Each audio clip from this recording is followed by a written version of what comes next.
पूर्व चेयरमैन शमशाद अंसारी ने दिया रालोद से इस्तीफा। हाल ही में केंद्र सरकार द्वारा लाए गए वक्फ संशोधन अधिनियम का रालोद के राष्ट्रीय अध्यक्ष जयंत चौधरी द्वारा समर्थन किए जाने से मुस्लिम समाज की नाराजगी और समाज में सेकुलर छवि रखने वाले बिजनौर के पूर्व चेयरपर्सन पति शमशाद अंसारी ने रालोद से इस्तीफा दे दिया है।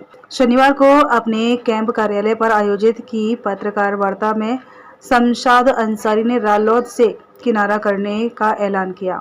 अपने इस्तीफे की वजह बताते हुए शमशाद अंसारी ने कहा कि उन्होंने हमेशा सेकुलर राजनीति की है, हमेशा आवाम की खिदमत की है।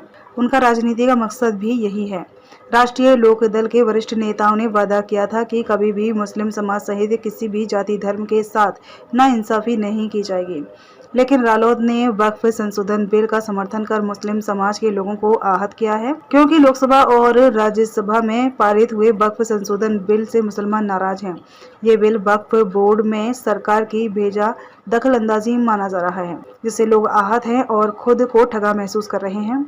जयंत चौधरी की सेकुलर राजनीति व सबको साथ लेकर चलने की रणनीति के चलते बड़ी संख्या में मुस्लिम समाज लोग रालोद से जुड़ा रहा। पार्टी ने अपनी विचारधारा और नीतियों से उलट वक्फ बिल का समर्थन किया है, जिसके बाद पार्टी में बने रहने की कोई गुंजाइश बाकी नहीं रह जाती है। शमशाद अंसारी ने अपने भविष्य का फैसला जनता पर छोड़ दिया है। उन्होंने कहा कि उनका फिलहाल किसी भी दल में जाने का कोई इरादा नहीं है। लोगों से मशवरा करके आगे का फैसला लिया जाएगा। इस्तीफा देने वालों में शमशाद अंसारी के अलावा शाहिद मलिक, शहबाज हसन, दिलशाद पठान, बारिश शेख, असलम, इरफान, शहबाज अंसारी, फुरकान अहमद, शरीक अंसारी, निजामुद्दीन, फैसल, मोहम्मद सावेज, तारिक, अनिल कुमार, मुजमिल, दानिश अंसारी, जुनेद, मोहम्मद जावेद, अमजद अहमद, रिहान मलिक, मुदस्सिर, राहुल कुमार, मेराज, इरफान अंसारी, बाबू ठेकेदार, माजिद आड़ती, आबरार अहमद, उजैर अहमद, शेख अनस, तस्लीम अंसारी, वकील अहमद, सरताज मलिक, इंतजार मलिक, अयान आदि सैकड़ों लोगों ने रालोद से इस्तीफा दिया है। मैं वसीम भाई ने सवाल किया है कि मैं इस पार्टी में आया क्यों था। मैं लगभग 25 वर्ष से समाजवादी पार्टी का सक्रिय सिपाही था और मैंने सारे चुनाव समाजवादी पार्टी को लड़ाए और 2017 में मेरी पत्नी को समाजवादी पार्टी ने सिंबल देकर नगर पालिका का टिकट दिया।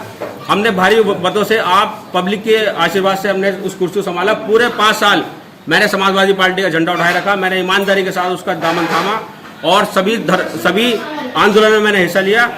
2023 में पुनः मेरी पत्नी को समाजवादी पार्टी का टिकट दिया गया नगर पालिका परिषद चुनाव से, लेकिन एक नेत्री के कहने से मेरी पत्नी का टिकट नॉमिनेशन के बाद काटा गया और मुझे सूचित भी नहीं किया गया, मुझे बताया भी नहीं गया कि आपका टिकट काटा जा रहा है। मुझे ये भी नहीं बताया गया कि आपको इनका चुनाव लड़ाना है। राष्ट्रीय अध्यक्ष जी प्रीति सिद्धि से मेरे पास कोई कॉल नहीं आई, तो मैं वहां ठगा हुआ महसूस कर रहा था। मेरे समर्थकों ने कहा कि जब आपका इतना अपमान हो रहा है तो चुनाव लड़ो। चुनाव लड़ने के लिए राष्ट्रीय लोकदल ने मुझे इज्जत दी, मुझे टिकट दिया, मुझे सम्मान दिया। मैं राष्ट्रीय लोकदल में गया, मैंने चुनाव लड़ा और मैंने लगभग 9000 वोट पाकर राष्ट्रीय लोकदल का और अपनी पार्टी का और अपना सम्मान बढ़ाया।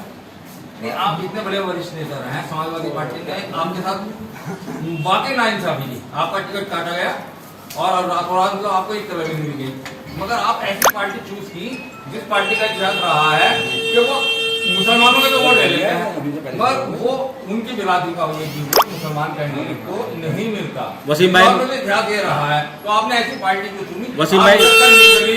वसीम भाई मैं आपकी बात से पूर्ण रूप से सहमत हूँ। राष्ट्रीय लोकदल समाजवादी पार्टी का 2022 में गठबंधन था विधानसभा चुनाव में। मेरा 16 अप्रैल 2023 को मेरी पत्नी को समाजवादी पार्टी का सिंबल मिला। 17 तारीख को मैंने नॉमिनेशन किया और 17 तारीख ही नॉमिनेशन की आखिरी तारीख थी और जब मेरा टिकट कटा था मुश्किल से मुश्किल 4 घंटे बाकी रह गए थे। उस समय मैं निर्णय नहीं ले पा रहा था। मेरे राष्ट्रीय लोकदल के लोगों से संबंध थे क्योंकि समाजवादी पार्टी का उनका गठबंधन था। उन राष्ट्रीय लोकदल के कहने पर और अपने लोगों समर्थकों को जो मुझे सही लगा उस टाइम मैंने वो निर्णय लिया, लेकिन मेरा वो जल्दबाजी में फैसला था, ये मैं मानता हूँ। और मेरे पास समय नहीं था सोचने के लिए, क्योंकि मेरा टिकट ऐसे मोड़ पर मेरा टिकट काटा गया था जहाँ पर मैं ना उठ सकता था ना बैठ सकता था। और वसीम भाई मैं आप लोगों से भी जानना चाहता हूँ, मेरा आपने व्यक्तित्व देखा है, मेरा आपने सब कुछ यहाँ कार्यकाल में 5 साल का नगर पालिका देखा है। समाजवादी पार्टी के लिए आपने मेरे लिए आंदोलन लड़ाई भी देखी है। क्या मेरा टिकट पार्टी ने काट कर सही किया था, गलत किया था? नहीं, बिल्कुल गलत था टिकट। तो उसके बदले में मुझे बताया भी नहीं गया, मुझे सूचित भी नहीं किया गया, मेरे पास लेटर तक नहीं आया।